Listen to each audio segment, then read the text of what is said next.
Shalom sahabat sekalian, senang bisa berjumpa kembali di program Berita Firman Tuhan bersama Giba, Gerakan Ikim Baca Alkitab.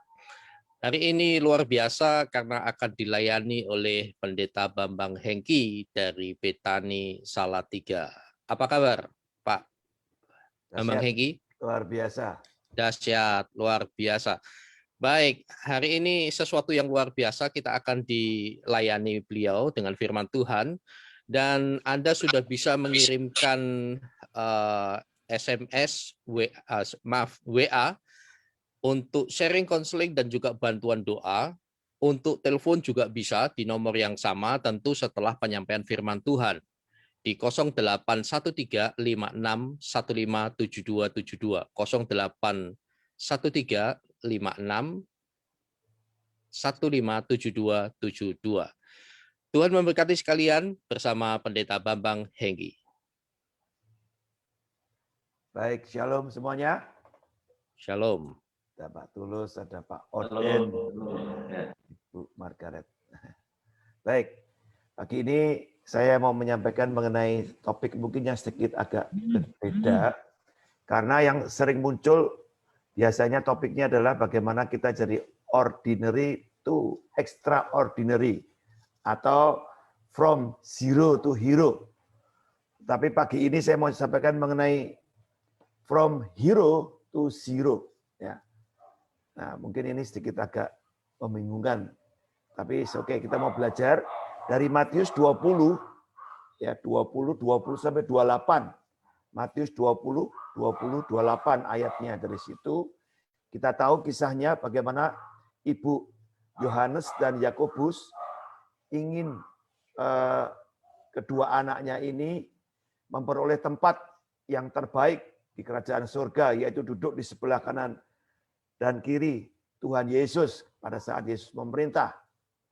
Nah, permintaan ini saya kira menjadi permintaan hampir semua orang tua.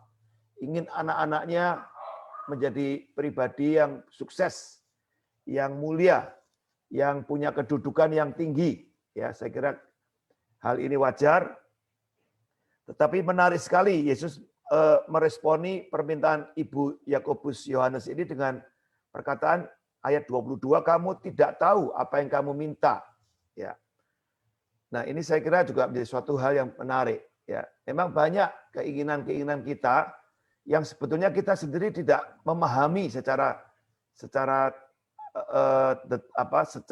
tepat gitu ya.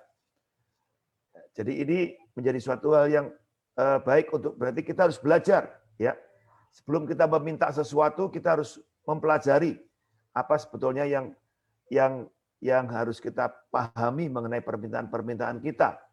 Nah, saya langsung saja kepada ayat 25, tetapi Yesus memanggil mereka lalu berkata, kamu tahu bahwa pemerintah-pemerintah bangsa-bangsa memerintah rakyatnya dengan tangan besi dan pembesar-pembesar menjalankan kuasanya dengan keras atas mereka. Tidaklah demikian, ayat 26. Barang siapa ingin menjadi besar di antara kamu, hendaklah ia menjadi pelayanmu. Barang siapa ingin menjadi terkemuka di antara kamu, hendaklah ia menjadi hambamu. Sama seperti anak manusia datang bukan untuk dilayani, melainkan untuk melayani dan untuk memberikan nyawanya menjadi tebusan bagi banyak orang. Saudara, saya percaya bahwa hal ini sudah banyak kita dengar secara konsep, secara teori, ya. Tetapi prakteknya sangat tidak mudah. Karena kalau saya boleh katakan, Yesus mengajarkan sesuatu yang sangat berbeda dengan pemahaman pada umumnya. Jalan untuk naik itu adalah turun, bukan naik, saudara.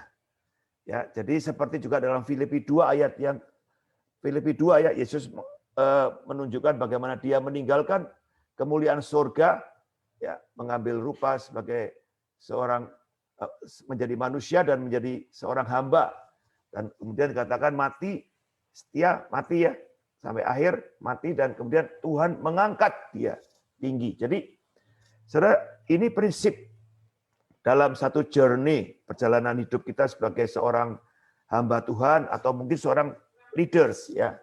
Saya sebut dengan servanthood leadership sebetulnya ini juga. kepemimpinan melayani atau penghambaan. Ya. Nah tentu ini tidak mudah karena konsep ini sangat berbeda. Kita kalau memimpin ya kita harus memiliki satu konsep untuk naik dan naik dan naik dan naik dan tidak mau turun. Nah ya. Memang sepertinya kontradiksi tapi tidak sebetulnya saudara ya. Jadi kalau kita mau naik ya turun dulu ya. Kalau bilang turba gitu ya, turun ke bawah menjadi pelayan. Kalau saya lebih suka begini, melayani itu seringkali ya kita melayani menumpangkan tangan di atas kepala itu is okay, tidak ada masalah. Tapi seringkali kita lupa pelayanan pembasuhan kaki, melayani bagian bawah. Itu menjadi kadang-kadang sesuatu yang tidak sering kita lakukan. Mendoakan, menumpangkan tangan di atas kepala orang, kita sering kali melakukan itu. Tapi melakukan pembasuhan di kaki itu menjadi sesuatu yang tidak mudah. Seperti yang Yesus juga sering lakukan.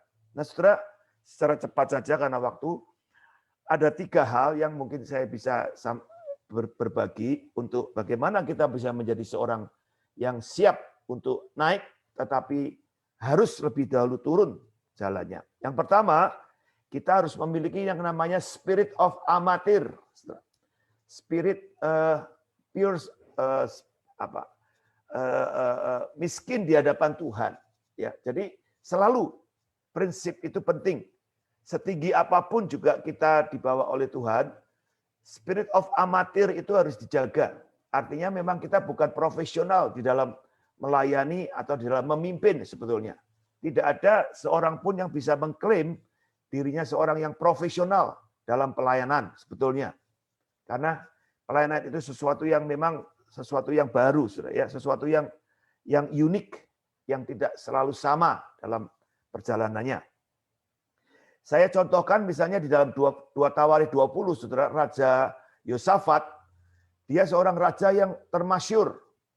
Raja yang punya kekuatan pasukan itu 1,2 juta kurang lebih ya, kalau kita hitung, saudara. Mereka pasukan yang gagah perkasa, itu lebih daripada kekuatan TNI hari-hari ini, saudara. Tetapi pada saat Yosafat diserang oleh 3 musuh dari 3 arah yang berbeda, Yosua mengatakan, kami tidak tahu apa yang kami harus lakukan. Ya, kalau direnungkan tidak mungkin seperti dia tidak tahu, saudara. Bahkan dia sempat bilang, aku takut. Yosafat takut. Takut di sini tentu bukan bicara takut seperti takut menghadapi musuh, tapi dia takut tentu membuat kesalahan. Takut untuk melanggar atau tidak sesuai dengan kehendak Tuhan. Sehingga dia dikatakan kemudian mencari Tuhan dan memerintahkan rakyatnya mencari Tuhan.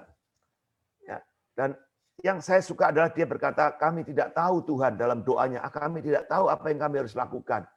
Padahal dia seorang raja, panglima perang, saudara ya. Pasukan perangnya cukup banyak, jenderal-jenderalnya sangat kuat. Tapi dia bilang, aku tidak tahu Tuhan. Aku minta petunjuk dari Engkau. Jadi ini menunjukkan sikap seorang yang sepertinya amatir, saudara. Tetapi ini menurut saya adalah orang yang very profesional. Orang yang betul-betul mengerti bagaimana menjalani dan membuat keputusan-keputusan yang tepat. Jadi tidak gegabah, tidak merasa sok tahu. Saudara. Ada banyak pemimpin atau bahkan calon pemimpin pun kadang-kadang sudah sok tahu. Saudara. Sepertinya sudah lebih pintar dari Tuhan. Saudara. Nah ini yang seringkali membuat akhirnya banyak pemimpin-pemimpin yang baik sebetulnya menjadi akhirnya terjebak dan kemudian mengalami kondisi-kondisi yang tidak terlalu baik dalam perjalanan hidupnya. Yohanes 3:30 mengatakan, aku harus semakin kecil, Tuhan semakin besar. Nah itu prinsip saya kira yang kita harus selalu belajar. Bahwa semakin kita naik sebetulnya, semakin kita harus menyadari bahwa kita tidak tahu apa-apa. Saya senang kalau dengan filosofi tanaman padi itu ya, semakin berisi semakin merunduk. Ya, semakin kita dibawa oleh Tuhan dalam satu perjalanan yang naik, sebetulnya kita semakin menyadari bahwa kita tidak tahu apa-apa. Ya, itu saya kira prinsip miskin di hadapan Tuhan. Berbahagialah orang yang miskin di hadapan Tuhan. Ya, itu saya kira menjadi sesuatu yang sangat penting untuk kita jagai dalam hidup ini, saudara. Kita jagai dalam setiap perjalanan hidup kita, baik pada saat kita dipercaya sesuatu, ya, ataupun bahkan mungkin kita sedang diabaikan. Saya kira ini penting, ya. Pengabaian ini kadang-kadang menjadi proses kita, saudara. Sepertinya kita tidak dianggap, kita tidak diperhitungkan, ya, bahkan kita sedang direndahkan. Itu menjadi satu proses perjalanan seorang calon pemimpin atau seorang hamba Tuhan. Yang kedua ini adalah harus memiliki sikap siap untuk melepas segalanya, termasuk harga diri, keinginan untuk diperhatikan, ya, keinginan untuk dihargai. Itu saya kira menjadi sesuatu yang perlu kita miliki dalam kehidupan kita. Ya, seperti Yusuf misalnya. Setelah kita tahu bagaimana kisah Yusuf. Yusuf memang diberi mimpi yang luar biasa oleh Tuhan.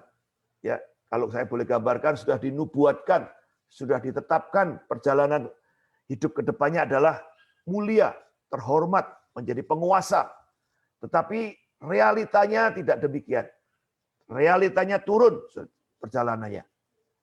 Turun mulai dari sumur gelap, kemudian menjadi budak di rumah Pontifar, bahkan masuk ke penjara tanpa mengalami satu proses pengadilan ataupun proses yang benar.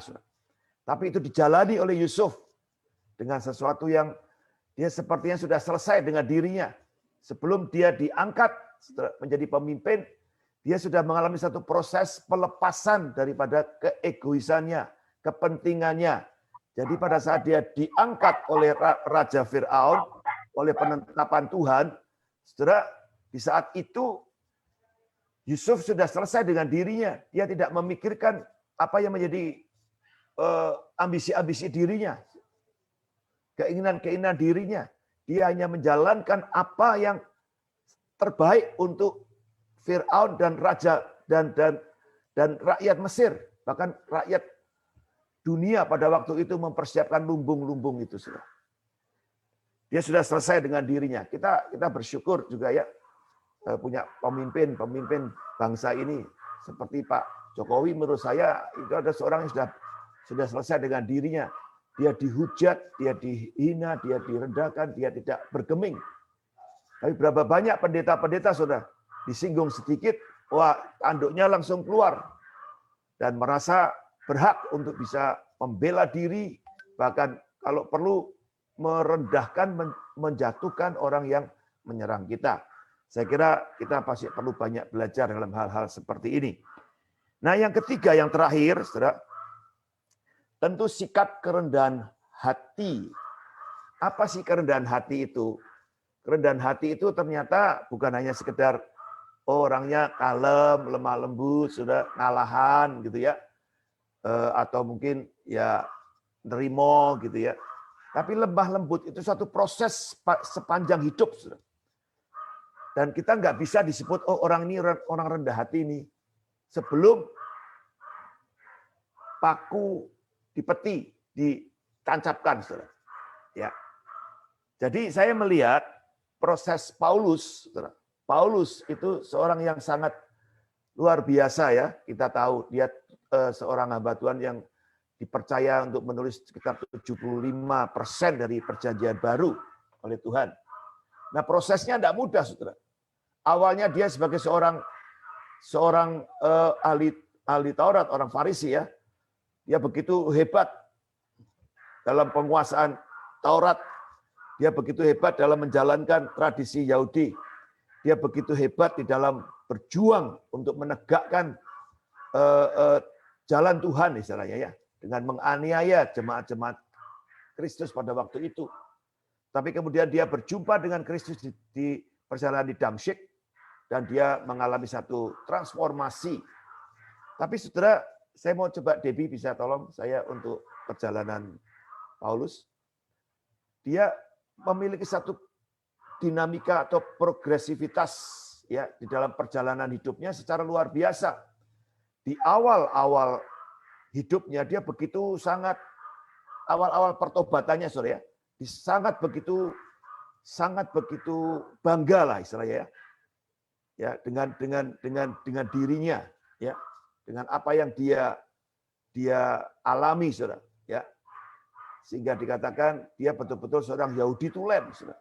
Ya. Ini di dalam Galatia 2:14 ya.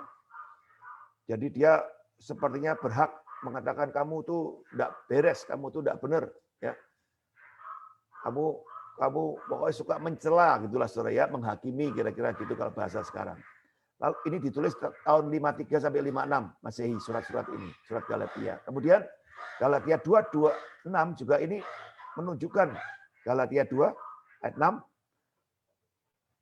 mengenai mereka yang terpandang itu jadi para rasul, bagaimana kedudukan mereka dahulu tidak penting bagiku. Wah, jadi ini artinya Paulus ini memang orangnya sangat terbuka gitu ya, tapi dalam keterbukaannya dia ada terselip kata-kata yang pasti ada kesombongan, saudara. Dia nggak peduli dengan rasul-rasul, artinya tidak peduli dengan senior-seniornya, gitu kira-kira ya. Nah, jadi ini juga menunjukkan sikap Paulus yang pada saat mula-mula pertobatan lah kira-kira gitu ya. Tapi dalam perkembangan selanjutnya, lanjut 1 Korintus 4 ya. Nah, ini dikatakan sebab menurut pendapatku Allah memberikan kepada kami para rasul tempat yang paling rendah. Nah, ini jadi sudah ada perubahan. Tadi mengatakan aku rasul yang paling hebat, tapi kemudian dia bilang rasul tempat yang paling rendah. Ya. Ya, kami bodoh karena Kristus. Ya, tapi kamu arif dalam Kristus. Kami lemah, tapi kami kuat. Ya, kamu mulia, tapi kami hina. Jadi ini satu perubahan ya, yang sangat nyata. Sikap bagaimana Paulus menjalani kehidupan iman ya kepada Tuhan atau pelayanannya. Lanjut. Di dalam 1 Korintus 15 ayat 9 dikatakan karena aku adalah yang paling hina dari semua rasul. Ya, jadi tadi masih rasul itu hina, tapi aku yang paling hina. Ya, tadi yang pertama ngomong aku yang paling hebat. Dan bahkan dikatakan tidak layak disebut rasul sebab aku telah menganiaya jemaat Allah. Ini ditulis juga di tahun antara 53 56. Lanjut. Efesus 3:8, kepadaku yang paling hina di antara segala orang kudus. Jadi bukan rasul saja, tapi sekarang paling hina di antara segala orang kudus. Telah dianugerahkan kasih karunia ini untuk memberikan kepada orang-orang yang bukan Yahudi kekayaan Kristus. Ini Efesus ditulis di tahunnya sudah lebih ini ya, bergerak di 57 59. Ya, jadi semakin ke sana Paulus bilang aku semakin tidak layak sebetulnya. Bahkan dibandingkan dengan orang-orang kudus, orang hamba-hamba Tuhan biasa pun aku enggak. Aku yang paling rendah lah, ya. Nah, ini ditulis di akhir hidupnya tahun 64 65 Saudara. 1 Timotius 1:15. Perkataan ini benar dan patut diterima sepenuhnya. Kristus Yesus datang ke dunia untuk menyelamatkan orang berdosa dan di antara mereka akulah yang paling berdosa. Luar biasa ya. Jadi itu yang saya mau tunjukkan pada kita semua bahwa perjalanan kita harusnya semakin turun. Semakin menyadari bahwa kita ini tidak layak, tidak punya kelayakan sama sekali. Kita ini orang yang paling berdosa. Supaya apa? Supaya kita menghargai anugerah. Paulus adalah orang yang menurut saya paling mengerti apa itu kasih karunia. Dia hidup sepenuhnya dalam anugerah.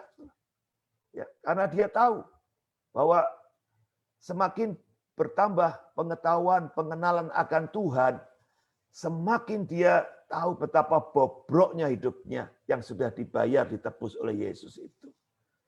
Ya. Nah, seringkali yang terjadi terbalik ya. Kita sebagai hamba Tuhan apalagi zaman sekarang, kita justru merasa semakin suci, semakin berhak untuk menghakimi yang lain, merendahkan yang lain, merasa lebih baik dari yang lain. Nah, ini menurut saya agak sedikit salah track, Saudara. Kita perlu belajar bahwa semakin kita mengenal Kristus, semakin kita baca Alkitab dengan benar, kita akan semakin berhati-hati. Karena kita tahu bahwa kita tidak luput daripada kesalahan-kesalahan. Tentu sikap ini bukan untuk mengunggulkan dosa ya, tetapi bahwa justru di sini Paulus menemukan bagaimana anugerah Tuhan yang semakin besar itu terjadi dalam hidupnya. Dan kalau dia bisa tetap melayani, itu semata-mata hanya karena kasih karunia dan bukan yang lain dari dirinya.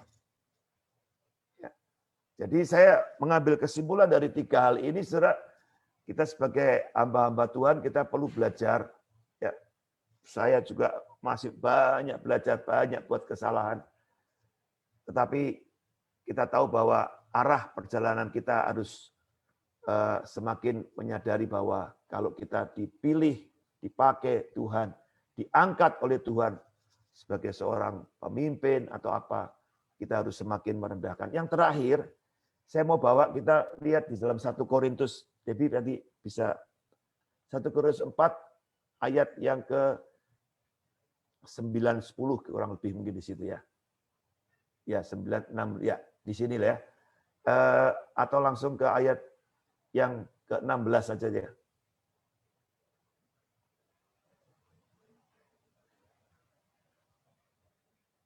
Nah, atau sebelumnya satu lagi.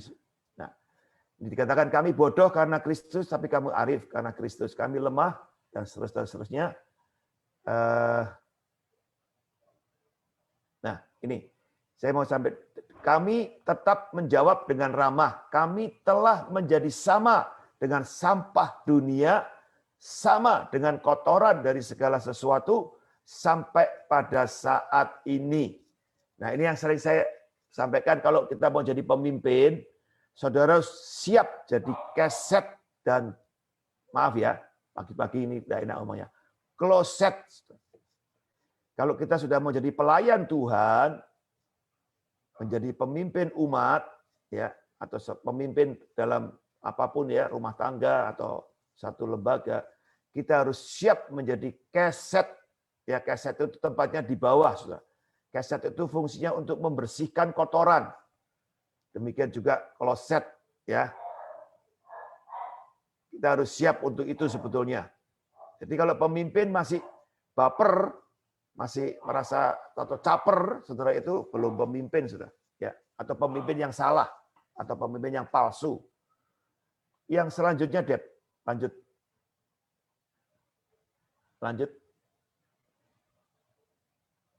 Hal ini kutuliskan bukan untuk memalukan kamu, tetapi untuk menegur kamu sebagai anak-anakku. Artinya mengingatkan. Sebab jemaat di Korintus ini sudah sombong-sombong, saudara. Ya, pelayan-pelayan Tuhan di Korintus ini sudah luar biasa kesombongan, karena mereka terima karunia-karunia roh yang luar biasa ya. Jadi mereka merasa lebih hebat, lebih suci, lebih kudus dan seterusnya. Sebab sekalipun kamu punya beribu-ribu pendidik dalam Kristus, kamu tidak mempunyai banyak bapak. Karena akulah yang dalam Kristus Yesus telah menjadi bapak bagi kamu. Oleh Injil yang kuberitakan kepadamu, sebab itu menasihatkan kamu, turutilah teladanku. Nah, ini seorang pemimpin ya harus punya ini, turutilah keteladananku, saudara. Bukan kita mencari perhatian, kita menuntut penghargaan, tapi teladan. Artinya dia siap memberikan seluruh kehidupannya. Ya, ini seorang bapak. Ya, bicara bapak itu ya adalah keset dan kloset tadi untuk anak-anaknya.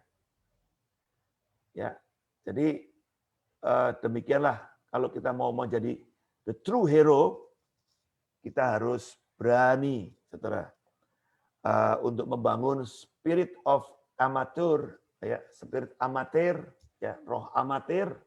Roh yang terus ingin belajar dan tidak merasa unggul ya. Kemudian kita harus belajar melepaskan kepentingan-kepentingan diri kita sampai kita selesai dengan diri kita.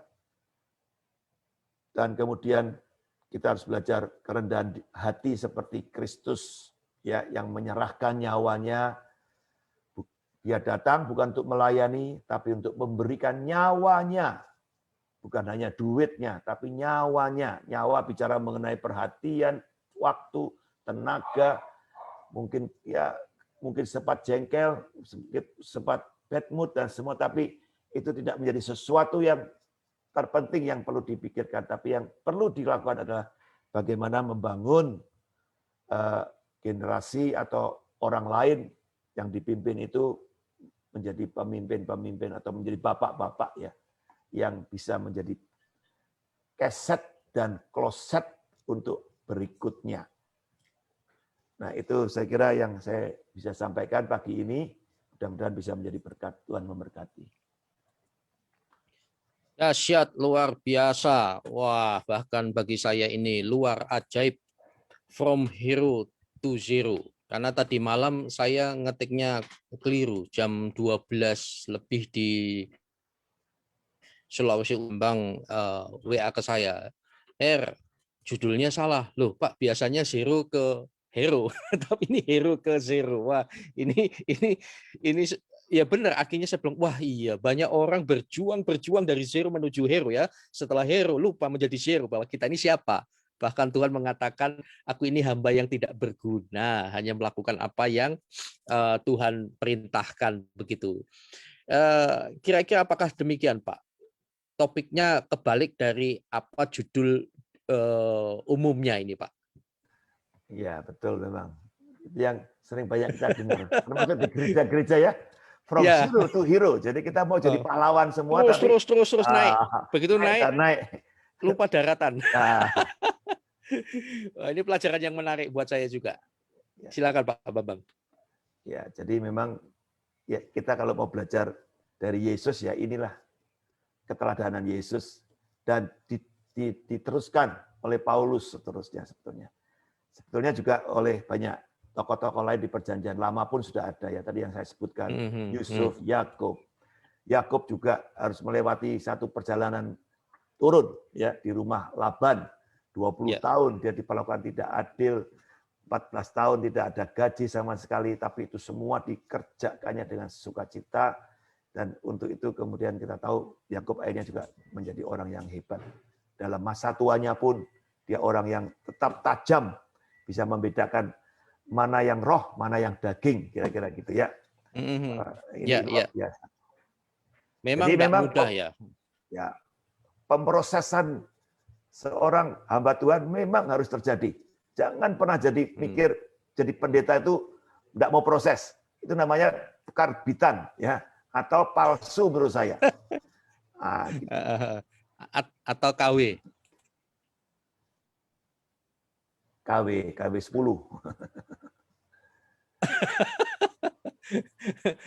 Nah, tips-tipsnya tadi loh Pak, merendahkan diri itu kan tidak mudah ya. Kadang-kadang orang bertobat sudah bagus ya, apalagi ini tidak membeda-bedakan baik bertobat intern Kristen juga dari luar ya, yang saat ini lebih populer disebut murtadin. Kalau saya sih tidak setuju dengan murtadin ya, petobat mestinya, atau pertobat murtadin petobat itulah, pakai petobat mestinya ya. Biasanya terlalu cepat populer itu yang bahaya Pak. Bagaimana supaya merendahkan diri, sedangkan Rasul Paulus saja 3 tahun dulu ya, padahal dia teolog, punya teolognya orang Yahudi juga. Pak Bambang, bagaimana Pak?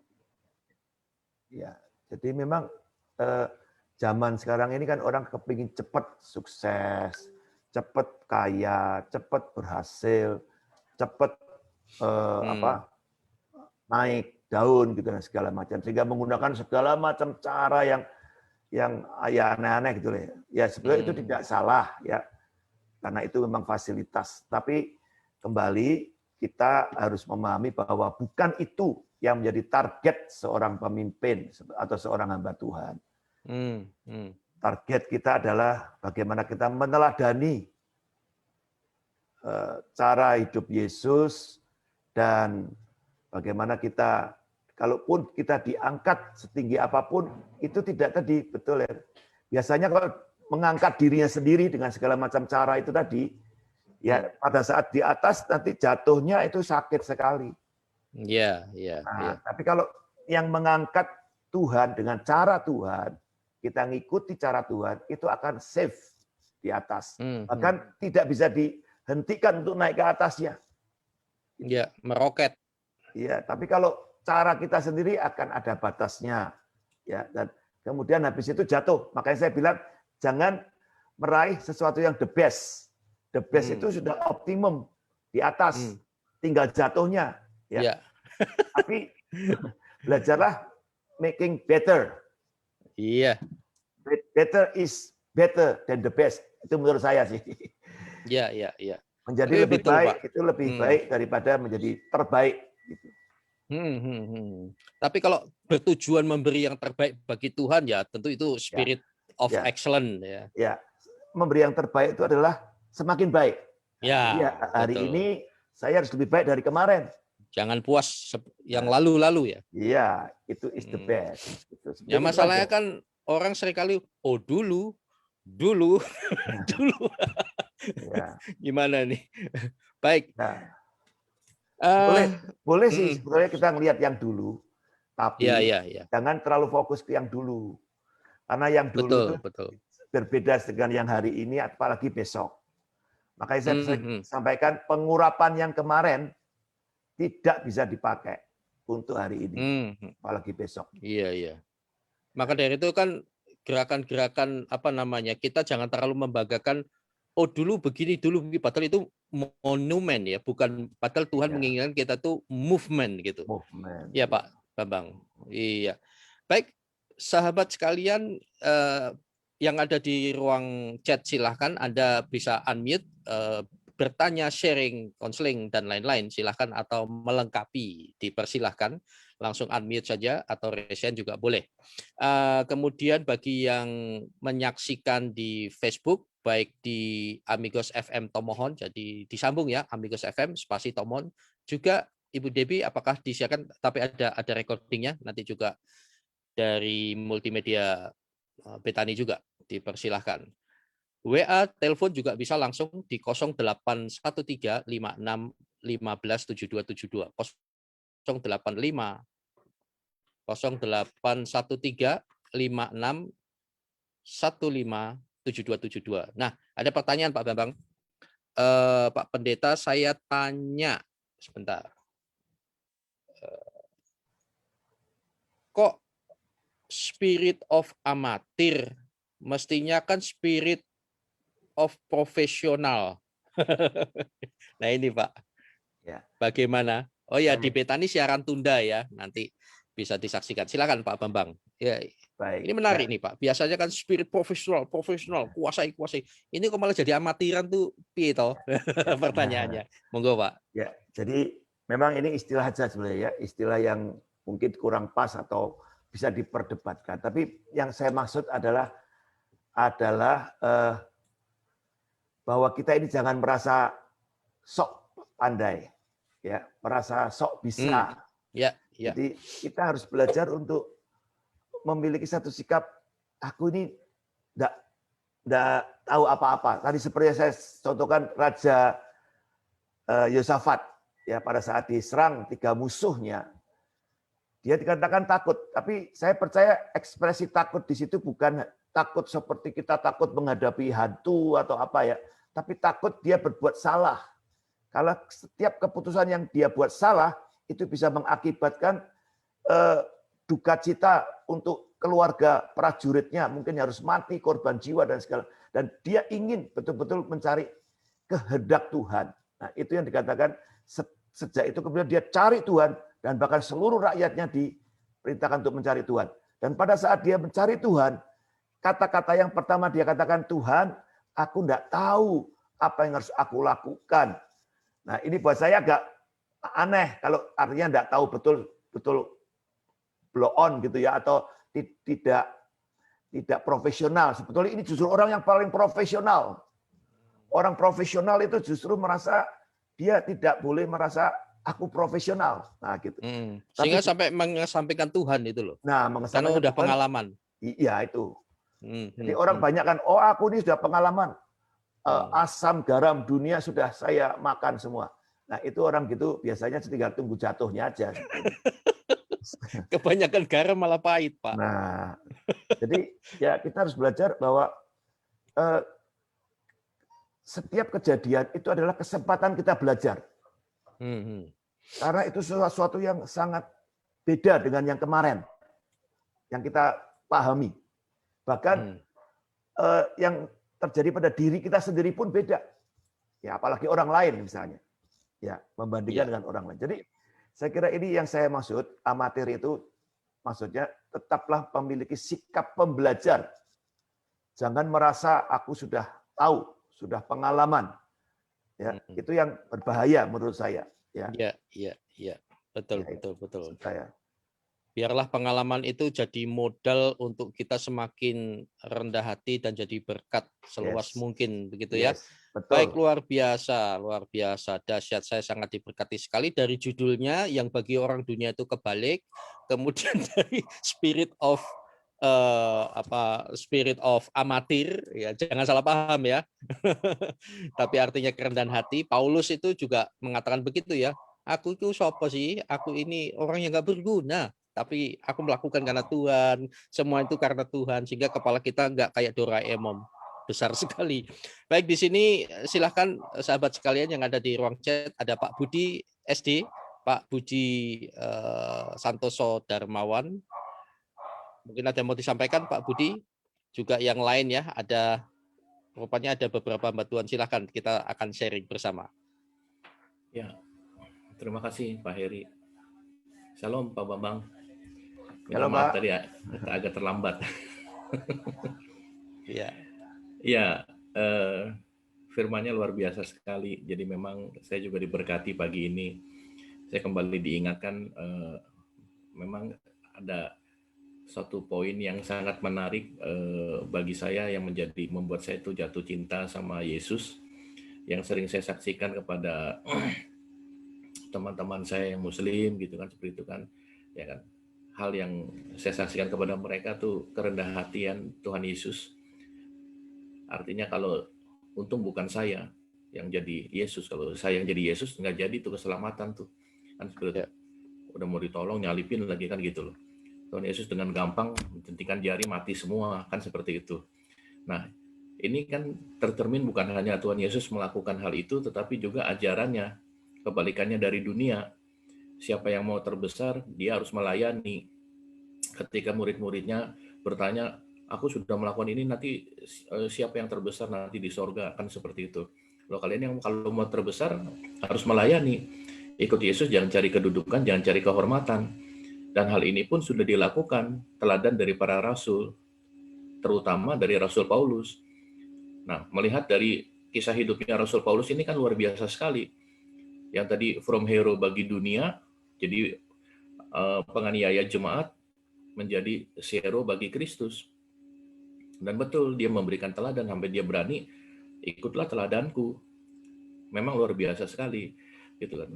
Kalau di gereja saya sudah sampai pembacaan Alkitabnya sudah sampai Korintus gitu kan, mengikuti perjalanan Paulus dari Kisah Rasul, Roma, Korintus, dia lagi membenahi jemaat Korintus, memberikan surat-suratnya. Wah, memang luar biasa sekali. Tadi yang Pak Bambang sampaikan, jemaat di Korintus ini memang sombong. Dengan karunia-karunia, dia dapat banyak karunia dan sebagainya. Terjadi perpecahan di situ dan sebagainya. Rasul Paulus istilahnya kalau kata orang sekarang pasang badan. Lihatlah saya sendiri, luar biasa, memang luar biasa. Jadi Rasul Paulus memang sudah menunjukkan dia dari dari hero to zero, betul-betul. Tapi dari hero bagi dunia menjadi zero bagi Tuhan. Luar biasa. Terima kasih Pak Bambang, saya diberkati sekali pagi ini. Itu Pak Heri. Baik, luar biasa, dahsyat. Silakan yang lain. Kalau ada yang mau menyampaikan sesuatu, di sini ada Bapak Tulus, Pak Tony. Tidak. Monggo, silakan. Pak Tulus, ya. Oke. Shalom. Ya, pagi-pagi sudah diberkati oleh Pak Gembala, topik tentang from hero to zero. Ya, saya jadi ingat kalau mau menjadi juara pencak silat, itu seorang guru harus turun dari gunung, ikut perlombaan di kota, habis itu dia menjadi juara. Kenapa turun gunung? Karena padepokannya ada di gunung. Jadi kalau mau jadi juara ya turun gunung dulu. Nah, filosofi yang bagus tadi diajarkan Tuhan Yesus kepada para murid, karena Tuhan Yesus mengajarkan supaya kalau mau menjadi hero mesti zero dulu. Kenapa? Karena posisi saat itu murid-murid sudah memposisikan sebagai saya ini murid Yesus, saya ini orang pentingnya Yesus. Jadi kalau Yesus membangun sesuatu yang kerajaan, maka murid-murid itu pasti posisinya betul-betul di hero. Gitu. Tetapi Yesus ingatkan, tidak bisa, kamu sekarang itu salah posisi. Kamu udah ketinggian sekarang ini. Jadi mesti turun dulu dari tempat yang tinggi, turun dulu menjadi nol, setelah nol diproses, baru nanti jadi hero. Nah, mungkin penerapan untuk kita hari-hari ini adalah banyak orang hari-hari ini memposisikan itu terlalu tinggi untuk dirinya. Nah, kepada orang-orang seperti itu, firman Tuhan ini mengingatkan supaya jangan masang plafon untuk terlalu tinggi untuk dirinya. Turun dulu dari nol, masuk ke dalam proses, nanti oleh Tuhan akan diangkat dengan sendirinya. Ya, jadi filosofi ini menarik oleh karena banyak orang belum pada titik nol, tetapi salah tempat, berada di tempat yang tinggi, yang sebenarnya bukan tempatnya dia. Jadi dari tempat yang salah, turun dulu. Titik nol, baru nanti diproses untuk naik lagi. Ya, itu aja. Ya. Baik, luar biasa. Terima kasih Bapak Tulus Raharjo.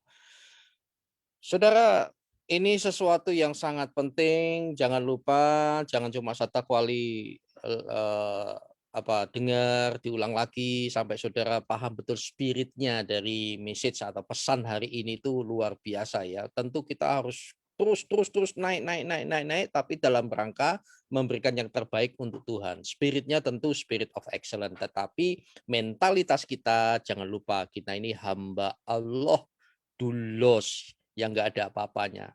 Banyak sih ya Pak Pendeta Bambang Hengki, kita ini hamba bukan bos, malah ada yang lebih dari pejabat itu dari sisi tampilan sampai spiritnya gitu. Baik, tadi ada statement dari Pak Bambang Hengki, sudah selesai dengan dirinya. Ini menarik ya, contoh dari ini tidak ngomong politik ya, Pak Presiden kita pun juga dihujat, dimaki, apapun yang dikerjakan dia bagaikan ikan mas koki, Pak. Gerak apapun juga di dalam akuarium itu dikomentari. Sudah selesai dengan dirinya. Bagaimana Pak? Ini tidak mudah nih. Ada tip-tip sederhana Pak. Pendeta Bambang Hengki. Ya, memang kalau kita mau belajar hal ini, saya kira memang harus ada tekanan. Ya tadi, proses. Karena kalau kita tidak pernah mengalami proses, kita nggak akan pernah tahu diri kita ini siapa. Bagaimana respon kita. Jadi sebetulnya bagus ya, artinya kalau pada saat kita mau melayani atau mengabdi atau melakukan sesuatu, ada hujatan gitu kira-kira ya, mungkin ada rendahan, oh kamu tuh tidak layak, kamu tuh urung waktune atau apa sajalah gitu ya, yang tidak enak ya Pak ya. Ya, itu diarahkan ke kita. Itu sebetulnya sesuatu yang penting buat kita. Ya, supaya Pak, kita tahu reaksi kita. Oh, kita kok masih marah. Oh, kita kok masih emosi ya, atau kita masih wah cari jalan gimana untuk mengcounter dan segala macamnya. Nah, ini jadi kita tahu, oh berarti aku masih begini, aku sudah begini. Nah, itu saya kira satu proses yang menarik sampai begini, Pak Heri. Sampai kita itu melihat bahwa orang-orang yang menghujat kita ini atau yang merendahkan kita, itu sebetulnya adalah guru yang baik buat kita. Karena melalui mereka lah kita dibentuk sebetulnya. Tapi kalau di sekitar kita semuanya bilang, oh kamu bagus, kamu luar biasa, itu malah lebih berbahaya sebetulnya. Dalam arti kata untuk memahami kita ya, sikap kita dan perilaku kita. Tapi tentu bukan berarti ini terus kita tidak menghargai orang yang memuji ya. Kadang-kadang kita juga perlu, tapi ya sekali lagi dua sisi ini harus diperlakukan secara seimbang.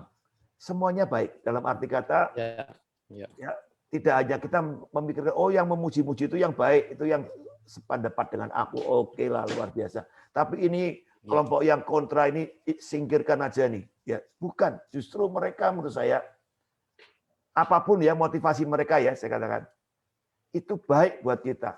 Sampai akhirnya kita juga bisa melihat menghargai semua hal-hal yang negatif yang mereka sudah lakukan buat kita. Nah, disitulah kita belajar namanya selesai dengan diri kita sendiri. Ya, jadi cara merespon itu ya akan menunjukkan siapa kita, tarik pelajarannya. Nah, kalau mau belajar begitu, ayo terjunlah di dunia pelayanan, maka Anda akan bisa cepat belajarnya bagi saya ya, karena apa yang kita berikan yang terbaik, ada saja orang komplain, ada saja yang mencemooh. Dan kalau mau cepat lagi, jadilah YouTuber yang menyampaikan firman gitu ya. Lawang kita ya di IKIM dengan pakai moto Sohwe is the best way saja, banyak sampah-sampah gitu ya dilemparin, dicemooh, dihujat-hujat terutama dari intoleran. Baik, ada yang resen Pak Budi silahkan. Bagi Anda kita sudah masuk di menit terakhir, yang lain masih ada waktu, silahkan segera saja. Mungkin resen atau unmute setelah Bapak Budi. Silakan Pak Budi. Iya. Saya mau tanya Pak Bambang. Jadi kalau bagi kita yang memang sudah melatih diri, sudah mengalami dan sudah melakukan hal itu, standar ini kita kan masih terus-menerus kita berjuang, kita lakukan. Dan kita tahulah bagaimana kita mampu melakukan hal itu. Tetapi bagaimana bagi jemaat awam atau bahkan bagi petobat baru, ini kan bukan perkara yang gampang ya, karena bertolak belakang dengan kehidupan di dunia ini. Ajaran Tuhan Yesus ini kan salah satunya yang merendahkan diri ini kan. Ketika ditampar pipi kiri, kasih pipi kanan, waduh. Ini kalau bisa tampar pipi kiri, kita tendang dia kan, begitulah. Kan seperti itu. Nah, termasuk juga, ini kita, pimpinan ini kan, kita, kepala jemaat, pimpinan jemaat, atau saya gembala, atau siapapun, atau saya pimpinan di perusahaan dan sebagainya kan seperti itu kan. Memang kalau di perusahaan sih kan memisahkan profesionalitas dan sebagainya, tetapi di dalam rangka pelayanan ini bagaimana orang-orang percaya dimampukan supaya bisa merendahkan diri. Ini resepnya gimana gitu untuk mempraktekkan ini Pak Bambang? Ya. Itu aja, terima kasih. Baik Pak, terima kasih pertanyaannya. Jadi saya kira ini menarik. Memang tidak ada resep khusus menurut saya. Ini hanya melalui keteladanan tadi Pak. Kita berani bilang, ikut teladanku. Karena sebetulnya belajar dari keteladanan itu lebih mudah daripada kita belajar dikasih teori macam-macam gitu, artinya langkah-langkah ini, tips-tips ini. Lihat aja, seperti firman Tuhan bilang, kalau kamu tidak memahami, ikutilah jejak-jejak domba atau jejak-jejak gembala. Nah, ikuti aja seperti Paulus, sebetulnya dia bisa begitu karena mengikuti keteladanan Yesus. Nah, dia sekarang juga caranya sama, ikuti aja teladanku. Lihat bagaimana cara hidupku, makanya seorang bapak tadi katakan pengajar itu banyak, tapi bapak tidak banyak. Bagaimana bapak cara mengajar bapak? Tidak dengan memberi banyak teori, tapi keteladanan hidup. Hari demi hari itu yang memang paling dan itu yang paling efektif ya. Tentu kita mungkin bisa memberi nasihat atau apa, tapi bukan itu yang terpenting. Yang terpenting adalah keteladanan cara hidup kita. Orang lihat seperti itu akan lebih mudah ditiru, diikuti gitu istilahnya. Ya. Nah, ini berarti materi pengajaran yang mesti hati-hati diajarkan nih. Seorang pengajar yang mau ngajarin ini harus berani, ayo ikuti teladan aku nih kan begitu ya.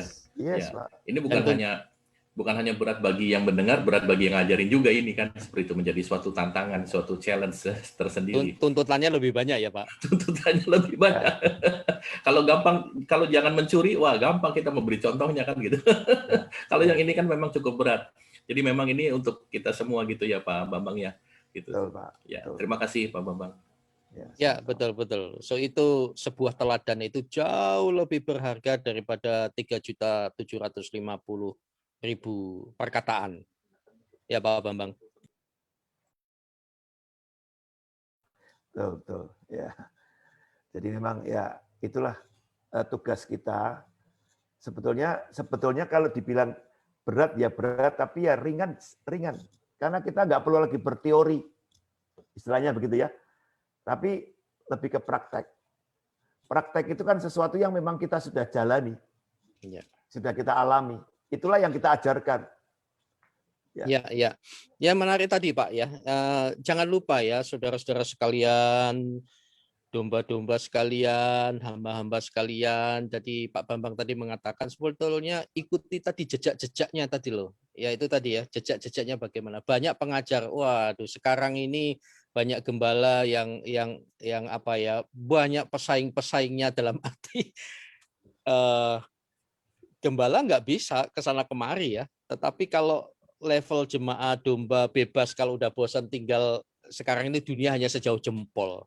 Tetapi jangan lupa ya, nanti ketika Anda mati, ketika sakit, ketika menikah, atau permasalahan manapun juga, terutama ketika sudah dipanggil Tuhan, tidak ada yang namanya penguburan online gitu. Tidak bisa, tetap akan membutuhkan siapa yang menjadi pemimpin lokalmu. Tidak mudah ya, ikuti jejak-jejaknya itu akan bagus sekali. Kecuali gembala palsu ya jangan ikuti jejaknya. Nah kembali Pak Bambang ya, selesai dengan dirinya. Tapi yang paling berat itu ketika sudah selesai yang lain, ketika dibunuh karakternya, terutama di mass media dan seterusnya. Wah, tanduknya bisa keluar nih Pak. Bagaimana supaya tanduknya tidak keluar? Silakan Pak. Kan perlu kesabaran tingkat dewa itu. Ya tadi yang kembali kepada, kalau kita sudah sampai pada bagian yang bahwa orang yang merendahkan kita, yang menghalangi kita, pokoknya yang membuat kita nggak nyaman aja lah. Sebetulnya adalah guru yang baik. Ya. Nah, disitulah sebetulnya kita akan selalu melihat positif, dari sisi positif ya, sisi yang baik, bahwa orang-orang yang seperti itu menjadi bagian yang membangun diri kita juga sebetulnya. Dari sisi positif, selama kita memandangnya positif. Tapi kalau kita memandangnya negatif terus, ya kita kecewa lah, pahit hati, dendam, dan macam-macam itu. Nah, tapi kalau kita sudah melihatnya dari sisi itu, makanya dulu saya punya pengalaman itu. Saya dulu, terus terang tadi, betul, kok Kristen itu kok angel ya? Masa ditampar pipi kanan, masih pikir lagi, gimana sih? Rugi masa 2 kali, ya nggak boleh lah, sekali aja cukup. Kalau bisa malah pernah gini Pak ya, malah pernah gini, kalau kamu dilempar kapas, balaslah lempar dengan kapas. Lu kok benjol Her? Iya, di dalam kapas ada batunya Pak. Nah kayak gitu. Silakan. Artinya, kalau kamu baik, aku akan lebih baik. Tapi kalau kamu jahat, aku bisa lebih jahat dari kamu kan gitu. Nah, tapi kan enggak seperti itu. Nah, kemudian kasihilah musuhmu. Itu juga ayat yang buat awal-awal hidup saya itu, aduh, enggak mungkin Tuhan. Apalagi waktu itu saya juga sedang menghadapi terus terang situasi yang seperti itu. Orang-orang menyerang saya bisa-bisa. Dan orang-orang itu justru orang yang saya hormati, orang-orang yang saya kenal baik, bahkan yang membimbing saya, gitu kira-kira gitu ya. Nah, tapi setelah melalui proses yang ya sekitar saya belajar ini kurang lebih 2 tahun ya, bisa memahami ayat kasihlah musuhmu tadi dengan saya sampaikan. Oh ternyata mereka ini dipakai Tuhan untuk membentuk hidup saya. Sehingga ini saya nggak bisa benci lagi sama dia. Nggak bisa apalagi kecewa ya. Nggak bisa lah. Pokoknya saya bilang, wah kamu guru saya. Kamu itu pelatih saya, coach. Jadi saya kemudian ingat kalau petinju itu kan kamu pelatihan pakai sparring partner toh. sparring partner tuh pukul-pukul sungguhan loh, bukan pukulnya apa slow Etok-etok. motion, etok-etok gitu. Enggak, dipukul-pukul ceder tenan, sakit waduh. Kan padahal saya yang bayarin tuh. Kalau sparring partner kok malah mukul saya, loh gimana sih? Loh, dia dibayar untuk mukul kita, Pak. Nah itulah makanya itu. Kalau di dunia ini kan kita bisa enggak terima ya, kurang ajar ini. Aku sudah mengasihi kamu, kamu balasnya enggak baik. Air susu balas air tuba kan gitu. Tapi justru itu kita butuh sparring partner untuk mukul kita supaya kita kuat. Nah gitu. Nah jadi akhirnya kan kita malah harus berterima kasih, bahkan harus bayar. Jajake musuh kita jadi istilah itu. Jajake itu apa, Pak? Banyak yang nggak tahu. Traktir. Mentraktir. Iya, Gitu. Ajak makan mereka, ayo makan. Saya yang bayar. Iya. Jangan lupa ya, saudara sekalian, ini memang tidak enak. Jadi kalau dengar firman Tuhan itu jangan yang enak-enak saja. Yang nggak enak itu baik. Amsal 27 ayat 17. Besi menajamkan besi, orang menajamkan sesamanya. Waduh, nggak enak. Yang penting cara meresponnya ya. Baik, kita bagian akhir nih ya. Sebelum kita tutup, ini ada Ibu Maria Riki. Silahkan kalau ada yang mau disampaikan. Atau Bapak Oden nih. Setahu saya ini WL profesional nih.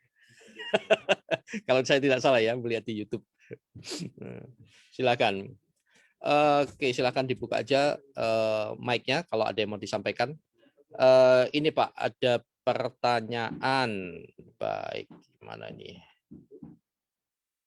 Paulus mengatakan aku dari siapa ini? Waduh, tidak jelas. Paling berdosa. Pak, ini apa tidak? Kalau saya banyak singkatan nih Pak. Kalau saya menggunakan prinsip ini, apakah ini bukan justru menunjukkan sebuah keminderan? Oh gitu ya. Apa kan gitu? Aku ini apa sih? Padahal itu minder, bukan kerendahan hati ya. Bagaimana Pak membedakannya? Beda ya. Ini kan satu kesadaran diri. Jadi bukan keminderan, bukan sikap keminderan. Ini sikap kesadaran diri. Ya bahwa kita kalau berhadapan dengan Tuhan, sesuci apapun kita, selayak apapun kita ya, kita ini masih belum layak, gitu kira-kira ya. Saya ingat waktu Yesaya ya, Yesaya itu sudah bernubuat 5 pasal tuh. Yesaya pasal 1, 2, 3, 4, 5. Celakalah kamu, celakalah kamu, celakalah kamu. Pasal 6, dia berjumpa dengan manifestasi hadirat Tuhan yang begitu kuat, yang begitu luar biasa.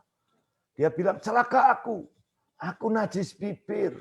Aku hidup di tengah-tengah bangsa yang najis bibir. Nah ini satu confirm sebetulnya. Dengan apa yang juga dirasakan oleh Paulus sebetulnya. Semakin kita dekat dengan Tuhan, bukan semakin kita merasa suci, merasa layak. Tapi semakin kita dekat bicara-bicara dengan Tuhan, kita semakin merasa kita ini rapuh, kita ini lemah, kita ini banyak dosa, kita ini punya banyak kekurangan dan kelemahan. Sehingga akhirnya apa? Kita nggak berani menghakimi lagi. Kita nggak berani menilai-nilai orang sembarangan gitu ya, atau menganggap ya hal-hal yang terjadi di sekitar kita itu hal-hal yang jelek sebetulnya. Nah jadi saya kira itu. Jadi bukan keminderan. Paulus itu bukan orang minder. Dia orang yang punya determinasi yang kuat sekali ya. Kolerik kalau menurut saya itu orang kolerik ya. Kolerik itu sangat percaya diri, tapi justru di akhir hidupnya dia merasa ternyata bukan hal itu yang aku harus pertahankan. Realitanya bukan itu. Realitanya aku butuh kasih karunia yang lebih lagi. Aku perlu anugerah yang lebih lagi di hari-hari akhir hidupnya. Fokus pada kekekalan begitu ya, Pak Iya, Pendeta. Baik. Ini dia, jangan ini. Baik, selanjutnya tadi ya merasa berdosa bukan berarti minder, tetapi seperti yang Pak Pendeta Bambang sebutkan tadi. Mengenai paling berdosa. Kadang-kadang itu ada yang mengatakan seperti itu, bagus kata-katanya, tetapi ada yang merendahkan diri di atas bukit loh Pak. Nah, itu untuk melihatnya ya tentu spirit kadang-kadang terasa ya. Tetapi biasa pembuktiannya bagaimana Pak Bambang? Ya. Ya, jadi saya kira memang ada banyak lah orang yang pakai topeng-topeng gitu ya, merasa rendah hati, rendah apa untuk menunjukkan bahwa dia sepertinya rendah hati, tapi sombongnya luar biasa sebetulnya. Ya, apalagi dia bilang, aku ini orang rendah hati loh. Lah orang kalau ngomong gitu ya enggak lah. Kamu Justru merasa rendah hati itu malah kesombongan. iya, betul. Iya, iya. Jadi Nah, orang terbuktinya rendah, bagaimana, Pak? ya, ya artinya akan kalau kita punya kepekaan rohani kita akan bisa menilai. Tapi semua itu tidak boleh kita juga terlalu cepat gegabah menilai orang kamu sombong atau apa. Tapi waktu juga yang akan membuktikan atau perilaku orang itu sendiri yang akan membuktikan dia sebetulnya memang betul rendah hati atau rendah diri atau sombongnya setengah mati gitu ya. Itu akan terlihat kok nanti pada saatnya. Mati. Speakernya apa ya? Baik, Pak Oden sudah membuka mic-nya, silahkan. Ya, shalom, selamat pagi Pak Heri. Shalom, shalom. Susmopul kah? Ya, Susmopul kah? Somo, belum loh. Iya, ya puji Tuhan. Smokol itu sarapan. Ya, terima kasih Pak Heri. Pagi-pagi udah nyapa dari apa? Sulawesi. Ya, dari Sulawesi, Langgar Pulau ya. Ya. Puji Tuhan. Ya, saya terus terang sih emang sangat banyak belajar dari Bapak rohani saya, kakak rohani deh. Supaya lebih akrab kakak rohani. Pak Hengki ya, karena banyak kalimat-kalimat kata-katanya sangat merema buat saya, apalagi punya mental amatir itu sangat merema buat saya, sehingga itu yang ada istilah bahwa kita bisa dapat satu kedudukan atau jabatan yang dipercayakan, tapi karakterlah yang membuat kita bisa bertahan tetap ada di situ. Jadi bagaimana sikap perjuangan untuk tetap rendah hati. Saya pikir rendah hati tidak mudah, makanya saya selalu pakai istilah berjuang, karena kalau orang berjuang kan tidak pernah berhenti. Gitu. Jadi harus terus continue, dan selama dia berjuang, dia tetap ada masalah di depan lagi, ada masalah baru di depan, dia berjuang untuk jadi sebagai seorang ikut pertandingan kan tidak boleh diam, tapi harus aktif seperti itu. Jadi memang seperti tadi dikatakan, bukan tidak mudah, tapi bukan berarti tidak bisa kalau kita sudah selesai dengan pribadi kita tadi. Jadi saya sangat bersyukur karena punya senior-senior yang sangat bisa menjadi contoh dan sangat memberikan pelajaran yang sangat penting buat saya secara pribadi saat harus melayani dan mengalami banyak hal yang secara manusia hampir tidak kuat, tetapi puji Tuhan saya tidak mau belajar untuk membiasakan diri untuk mengeluh.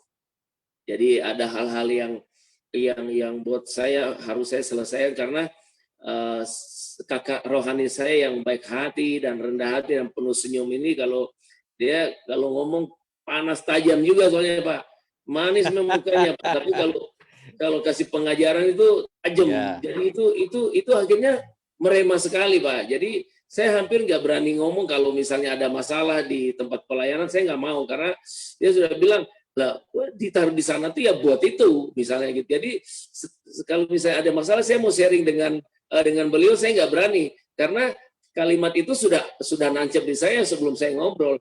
Pasti saya disalahin, maksudnya kamu memang harus begitu, yaitu keset kloset. Lalu kita di keset kloset kok udah ada takon gitu loh. Ya udah tuku karbol aja tuh. Ya saya gitu udah ada takon. Piye tuh Pak ngilangin kuning-kuningnya. Terus udah ada takon gitu. Tuku karbol, tuku Portex terus beres toh, bisa seperti itu kira-kira. Jadi saya selalu mendapat gambaran yang membuat saya bisa maju, puji Tuhan. Maksudnya bukan saya, tapi kemurahan Tuhan ya, kemurahan Tuhan. Saya belajar terus. Jadi saya belajar dari senior-senior teman-teman yang mereka sangat energik dalam melayani Tuhan, itu sangat membantu saya sekali. Dan saya juga lihat Mas Heri 25 tahun yang lalu kalau nggak salah ya, dan luar biasa sekali dipakai Tuhan. Dan itu saya tahu, saya sedikit belajar dari Mas Heri juga bagaimana kita ada di Manado dan bisa berhasil seperti ini. Ya berhasil tanda kutip, bukan berarti sombong ya Mas Heri ya. Tapi kalau Mas Heri ada di Salatiga, mungkin tidak seperti Mas Heri saat ini ada di Manado. Semua jalan Tuhan. Semua jalan Tuhan, puji Tuhan. Jadi ya memang seperti itu. Terima kasih Mas Heri. Baik. Peki, Pak Tulus, Pak Budi, dan teman-teman lain semua yang pagi hari ini memberi pelajaran yang bagus sekali untuk kita terus maju dalam Tuhan sampai Tuhan panggil kita. Amin. Luar biasa. Ini dia. Baik, pertanyaan terakhir saya, tetapi yang lain kalau mau bertanya silahkan unmute saja, masih diberi kesempatan bagian akhir. Pak Bambang tadi ya, tadi Pak Oden juga sempat menyampaikan ya, jadi kloset dan keset. Waduh, kok nggak enak banget ini. Silakan.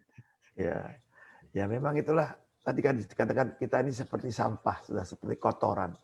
Jadi saya membayangkan seorang bapak ya, tadi khususnya bapak ya.